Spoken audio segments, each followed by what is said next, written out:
John Lyon joins us now. He is president and CEO of the HSC Foundation. And often you'll ask, well, the dollars during the radiothons that we do, where do they go? Well, John, I would suggest that some of those dollars go to things like what you're announcing today. Yeah, today was another great day for the people of Manitoba, I would argue, that, we announced a $3 million chair, a joint partnership with the University of Manitoba, funded by the generosity of donors, and that we've established a chair in technology for assisted living. And you might say, well, what's that? In short, technology for assisted living is virtual care, and the essence of it is giving Manitobans the opportunity to live their best lives in their own homes for as long as possible. And we're pleased to announce that Dr. Jacquie Ripat, from the Professor of Occupational Therapy in the College of Rehab Sciences, is the inaugural chair of this important research work that will, again, benefit all Manitobans. This is $3 million research chair. UM's contribution is $1.5 million. HEC Foundation donors contribute to $1.5 million as well. And the good doctor joins us now here on 680 CJOB. Congratulations. Well, thank you. What will this allow you to do? Wow. Well, this will allow me to really help Manitobans. I think we're really hopeful and excited about how technology can be a catalyst for providing services where people want to receive their services in their homes and in their communities. And that can sometimes be difficult for seniors. Now, we'll grow a generation who will never not know having a smartphone in their hand.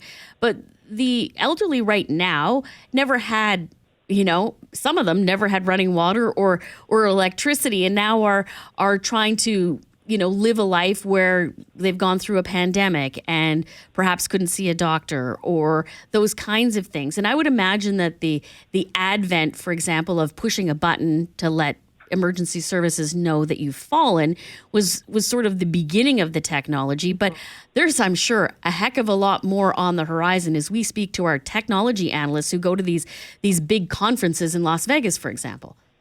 Oh, absolutely. Absolutely. So, yeah, people are really wanting to age in place and live in their homes and get the supports they need there. And that does mean that sometimes they're using technology. So even just things like all the new smart home technologies that are available, voice-activated assistants that can help people control lights and thermostats and security systems and so on.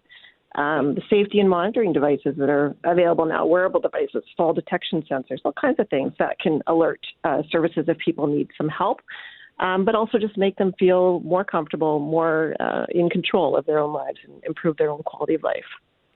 The aspects of artificial intelligence, tell us about that.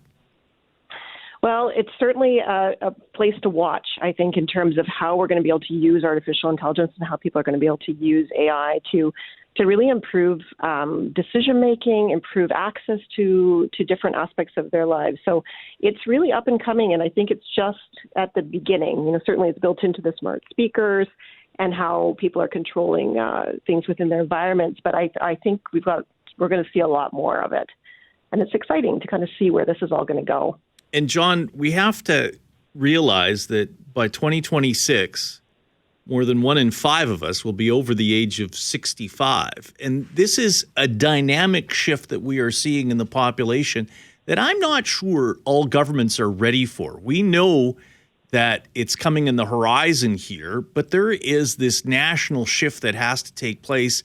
And this chair contributes to that larger type of conversation and research that we need.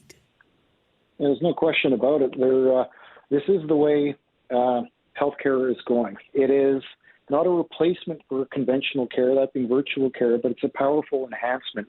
And the technology for assisted living chair speaks to that from a research perspective. And there's no question, virtual care is something that became it was necessary during the pandemic in many instances through, I know HSE, there was many avenues for it, a COVID-19 program that allowed people to recover at home to free up hospital beds when the system was under significant duress. So these things are happening now.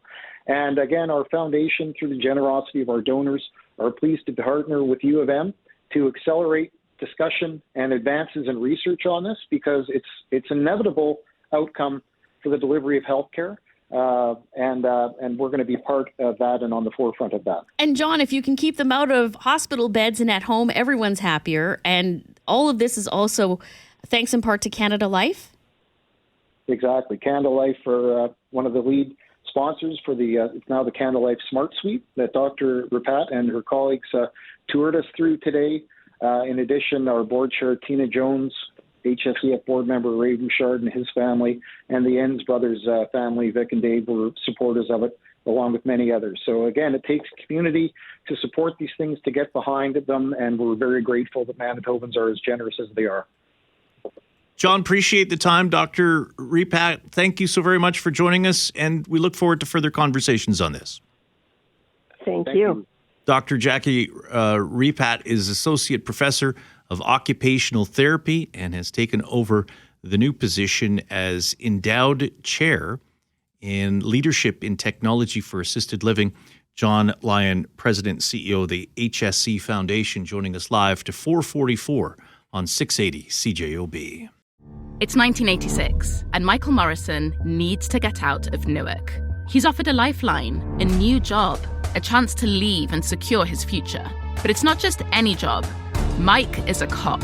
As a black man in uniform, this job will make him question everything he knows about justice, community, and about himself. I'm Seren Jones, and this is Black and Blue, Behind the Badge. Listen on Apple Podcasts, Spotify, Amazon Music, or wherever you get your podcasts.